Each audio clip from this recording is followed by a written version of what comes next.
ሰዎች ለሚያደርጉት ነገር ለሚናገሩት ነገር ማነሳሻ አላቸው ወይም ግድ ያላቸው ነገር ይኖራቸዋል። የምናደርገውን ነገር በመናገኘው ምድራዊ ጥቅም በመነዳት ነው። መልካም እንዳደረገ ሰው ክርስቶስን ስለሰበኩ ብቻ ክርስቶስን ስለተከተሉ ብቻ ያሳድድ ነበር። በባዶ ሜዳ የረዳውን እግዚአብሔርን በምድረ በዳ ጉልበት የሆነውን እግዚአብሔርን ሊያስረሳው የሚችል ክስተት ነው አሁን እዚህ ጋር የተፈጠረው። እያንዳንዳችን ራሳችንን ተመልሰን ብንመዝን ለምናደርገው ነገር ማነሳሻችን ምንድን ነው? የህይወታችን ቅኝት ማነሳሻው ምንድን ነው? ግድ ያለን ምንድን ነው? ይህንንም መልሱን እኛው ራሳችን ቆም ብለን እንድናስብ ለእናንተው ተዋለሁ።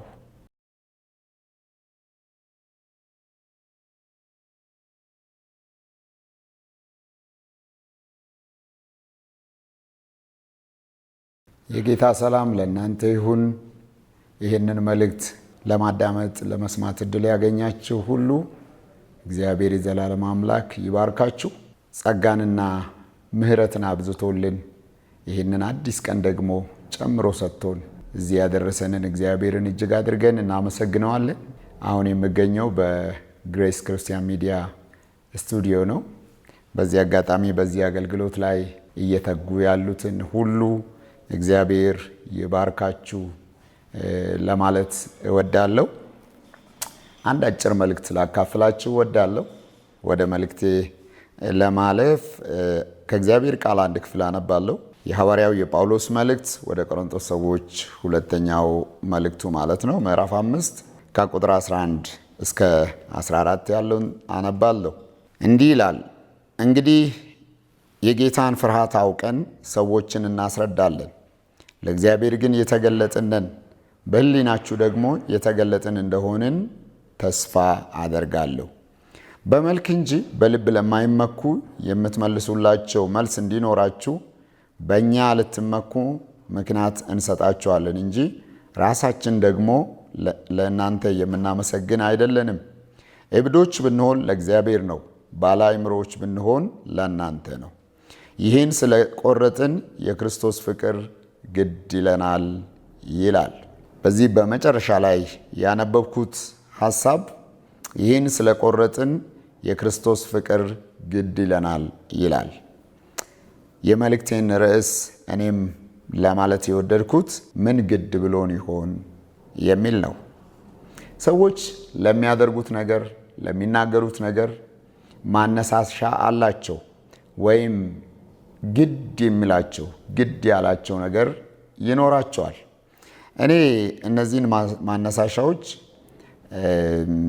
አንዳንዱን ውጫዊ የሆነ በውጭ ከሚታይ ነገር በመነሳት ወይም በውጭ የሚታይ ጥቅም ያስገኝልናል፣ ይጠቅመኛል ብለን በምናስበው ነገር የሚፈጠር መነሳሳት ወይም ግድ የሚል ነገር ሲሆን፣ ሌላኛውን ግን ውስጣዊ የልብ ብየዋለሁ።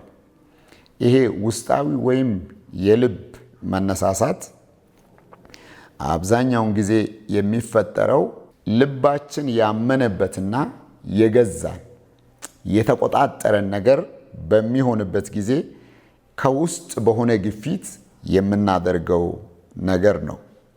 የመልእክቱ ጻፊ ሐዋርያው ጳውሎስ በእነዚህ ሁለቱም የሕይወት ምዕራፎች ውስጥ አልፏል። ሐዋርያው ጳውሎስ በአብዛኛው የሚያቀርባቸው መልእክቶቹ የኖረውን ሕይወቱን በማካፈል ላይ የተመሰረቱ ናቸው፣ ወይም የእሱን ሕይወት ገላጮች ናቸው። ይህ ማለት ተናግሮ የኖረውን ደግሞ የተናገረ ሐዋርያ ነው። እግዚአብሔር የተባረከ ይሁን። እነዚህን ሁለቱንም የሕይወት ምዕራፎች አልፎባቸዋል ብዬ እንድል ያደረገኝ እንደምታውቁት ታሪኩን ሐዋርያው ጳውሎስ ለሃይማኖቱ ቀናተኛ ቅዱሳንን ስለ እምነታቸው ያሳድዳቸው የነበረ ፍቃድ ተቀብሎ እየተከተላቸው እያሰረ ወደ ወህኒ ይጥላቸው እንደነበረ ይህንን በደንብ ከመጽሐፍ ቅዱስ መረዳት ይቻላል። ሐዋርያት ሥራ ምዕራፍ 9 ላይ እንደምንመለከተው በዚህ ድርጊቱ ላይ ያለ ነበር በደማስቆ መንገድ ላይ ጌታ የተገናኘው። ምናልባት የሐዋርያው የውስጥ ግፊቱ መልካም ያልሆነ ግፊቱ ወይም ደግሞ መልካም ያልሆነ ተጽዕኖ በሱ ላይ የነበረው የሃይማኖት ቀናተኝነት፣ በማህበረሰቡ ዘንድ ያለው ከበሬታ፣ እንደገና ደግሞ እኔ እያለሁ ከሚል አስተሳሰብ ወይም ደግሞ በውጭ ያሉ ሰዎች እሱ እያለ የሚል ሙገሳን የሚል የማነሳሻን ሐሳብ ስለሚያቀርቡለት ያደርገው እንደነበረ ይህንን ከሐሳቡ መረዳት ይቻላል። ልክ በደማስቆ መንገድ ላይ ከጌታ ጋር ሲገናኝ ሕይወቱ ተለወጠ፣ ዓይኑ ተከፈተ።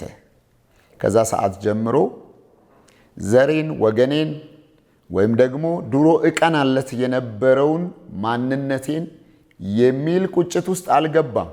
በቀጥታ ከሰማይ የታየውን ራእይ እምቢ ማለት ስላልቻለ ያሳድደው የነበረውን ክርስቶስን መስበክ ጀመረ። ይጠላው የነበረውን የክርስቶስን ፍቅር እንደገና ለሰዎች መግለጽ ጀመረ። በዚህ መነሳሳት ውስጥ ሆኖ ነው እንግዲህ በዚህ ውስጣዊ ግፊት በዚህ በሁለተኛው የሕይወት ምዕራፉ ወደ ክርስቶስን ካገኘ በኋላ ወይም ከተለወጠ በኋላ በዚህ አነሳሽ የውስጥ ግፊት የውስጥ ሞተር ውስጥ ሆኖ ነው እንግዲህ ይሄንን በጣም መሳጭ የሆነ ወንጌል፣ ገዢ የሆነ ወንጌል፣ ብዙዎችን ለክርስቶስ የማረከውን ወንጌል ይሄ ሐዋርያ የሰበከው ማለት ነው። በዚህ ክፍል ላይ እንደሚናገረው ምንድነው የሚለው? በተለይ ቁጥር 12 ላይ በመልክ እንጂ በልብ የማይመኩ አሉ።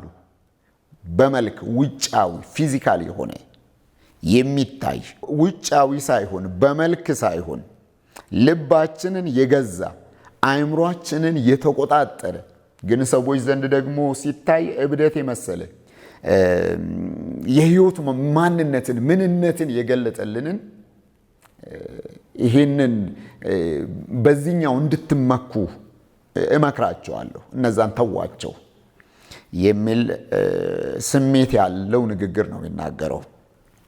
ተመልከቱ እንግዲህ ይህንን ስለቆረጥን ቆርጠናል። በቃ ይህንን ስለቆረጥን የክርስቶስ ፍቅር ግድ ይለናል። የክርስቶስ ፍቅር አነሳሻችን ነው እያለ ይናገራል።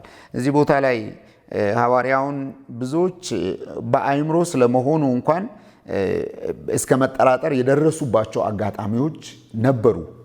አንድ ፊስጦስ የሚባል አገረ ገዢ በንጉሱ በአግሪጳ ፊት ቀርቦ በሐዋርያት ሥራ ምዕራፍ 6 ላይ እንደምታነቡት ንጉሱ በአግሪጳ ፊት ቀርቦ ከሰማይ የታየውን ራእይ ሲገልጥ ከክርስቶስ ጋር እንዴት እንደተገናኘ የሱን ሕይወት የማረከውን ይህንን የክርስቶስ ፍቅር በሚገልጥበት ጊዜ ይሄ ፊስጦስ የሚባል አገረ ገዢ ምን ይለዋል? እንዲህ አንተ ጳውሎስ ይሄ ብዙ ዕውቀት ወደ እብደት ወስዶሃል፣ እብድ አድርጎሃል ብሎ ይናገረዋል። ይህ ማለት ምን ማለት ነው? በአንዳንዶቹ ዘንድ ጳውሎስ እንደ እብድም የታየበት አጋጣሚዎች ነበሩ ማለት ነው። ግን የአእምሮ እብደት አልነበረም። የአእምሮ ጤና ማጣት አልነበረም። በክርስቶስ ፍቅር የመማረክ በክርስቶስ ፍቅር የማበድ ስሜት ውስጥ የነበረ ሰው ነው። ለተገለጠለት እውነት የተገዛ ሰው ነው። ይሄ የጳውሎስን ሕይወት የተቆጣጠረው የውስጥ ማነሳሻ ጳውሎስን እረፍት የነሳው ያንቀሳቅሰው የነበረው ሞተር ነበር። እንግዲህ ለምናደርገው ነገር ሁሉ ማነሳሻ ካለን ያንን ማነሳሻችንን ዛሬ ልንመዝነው፣ ዛሬ ልንገመግመው ይገባል የሚል ሐሳብ ላቀርብላችሁ እወዳለሁ። የምናደርገውን ነገር በምናገኘው ምድራዊ ጥቅም በመነዳት ነው ወይንስ በውስጣችን የገባው የክርስቶስ ፍቅር በውስጣችን የገባው የክርስቶስ እሳት አንቀሳቅሰውን ነው የምናደርገው? ይህንን መልሱን ለእናንተው እተዋለሁ። የቀደመው ሕይወቱን ቅድም እንደነገርኳችሁ መልካም እንዳደረገ ሰው ክርስቶስን ስለሰበኩ ብቻ ክርስቶስን ስለተከተሉ ብቻ ያሳድድ ነበር። በእነሱ ላይ ያድም ነበር። እነሱን ከሚያሳድዱት ጋር ይተባበር ነበረ። ለሱ ይሄ ሁሉ እንደ መልካም ስራ በእግዚአብሔር ፊት ተቀባይነት እንዳለው እንደ ጽድቅ ሥራ ይቆጥረው ነበር ሐዋርያው። አሁን ግን ገብቶኛል ይላል። ተመልከቱ እንግዲህ በዚህ በክርስቶስ ፍቅር በተነካበት ጊዜ ግን ከዛ መንገዱ ተመልሶ ከዛ ሕይወት ተለውጦ ቀድሞ እንደ ብቃት ይቆጥራቸው የነበሩትን የሕይወት ማንነቶቹን ወይም ደግሞ የራሴ ናቸው የሚላቸውን ትምክቶች ተመልሶ እንደ ጉድፍ ሲቆጥራቸው እንመለከታለን። በፊልጵስዩስ መልእክት ላይ እንደምንመለከተው በመገረዝ ቢሆን እኔ በ8ኛ ቀን የተገረዝኩ ነኝ ይላል። ከአይሁድ የተወለደ ሰው ነው። ዕብራዊነት አለው። ስለ ሕግ ቢጠየቅ ደግሞ ፈሪሳዊ ነው። ሕግን ጠንቅቆ የተማረ ሰው ነው። ቀናተኛ ነው። እነዚህ ሁሉ ግን ውጫዊና የሥጋ ትምክህት የሚያመጡ ናቸው። አንድ ጊዜ በመጽሐፈ ዜና መዋዕል ምዕራፍ 21 ከቁጥር 1 ጀምራችሁ ስትመለከቱ እንደዚህ ይላል።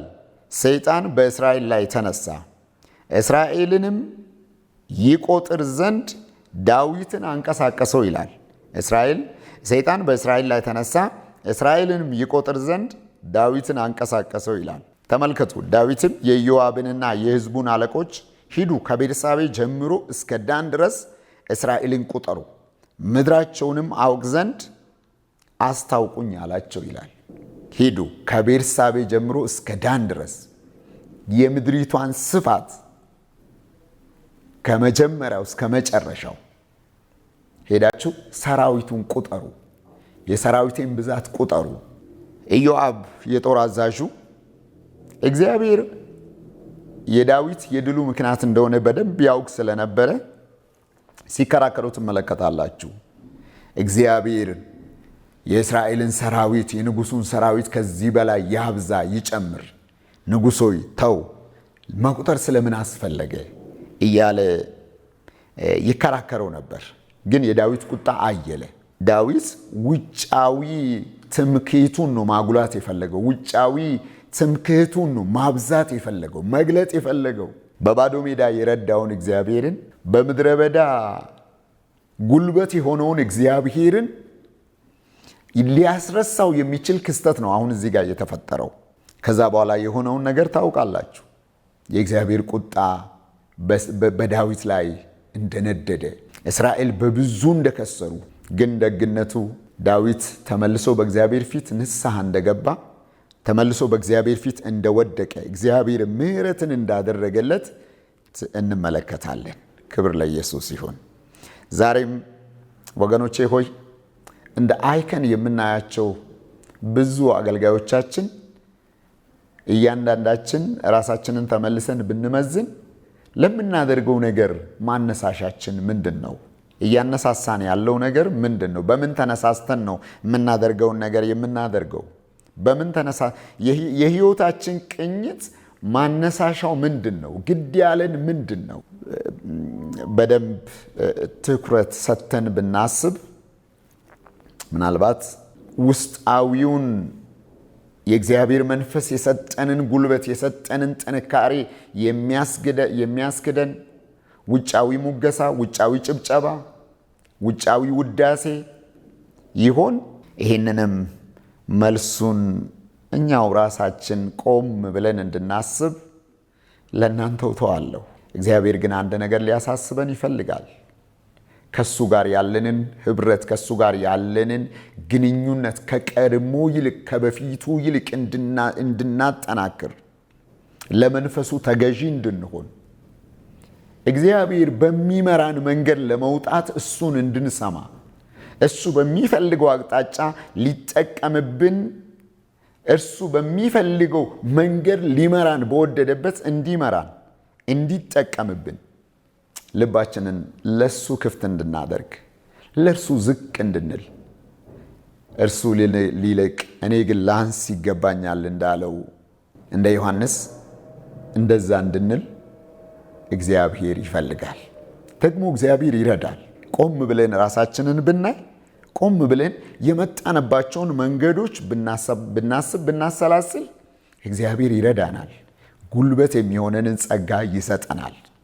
አንድ ጊዜ ነቢዩ ኤርምያስ ስለሚያገለግለው አገልግሎት ዋጋ ይከፍል ነበር። በግዞት ቤት ይወረውሩት ነበር። እነሱ እንደሚፈልገው እንዲተነብይ ያስገድዱት ነበር። እሱ ግን የውስጣዊው ማነሳሻ የመንፈስ ቅዱስን ገዢነት መካድ ስላልቻለ፣ መቆጣጠር ስላልቻለ፣ እንደውም አንድ ጊዜ እንደዚህ ይላል፣ እኔ ከዚህ በኋላ ትንቢት አልናገርም፣ በቃ ይቅርብኝ ብዬ ባልኩበት ሰዓት ይላል ልክ አጥንት ውስጥ እንደገባ እሳት ሆነብኝ ይላል። ዛሬም የእግዚአብሔር መንፈስ በአጥንታችን ውስጥ እንደገባ እሳት እንዲያነሳሳን፣ ለመልካም ሥራ እንዲያነሳሳን፣ ለከበረ አገልግሎት እንዲያነሳሳን፣ ክርስቶስ ለሚከብርበት የሕይወት ምልልስ እንዲያነሳሳን በብርቱ እመኛለሁ። እግዚአብሔር ይባርካችሁ፣ ጸጋውንም ያብዛላችሁ። ተባረኩ።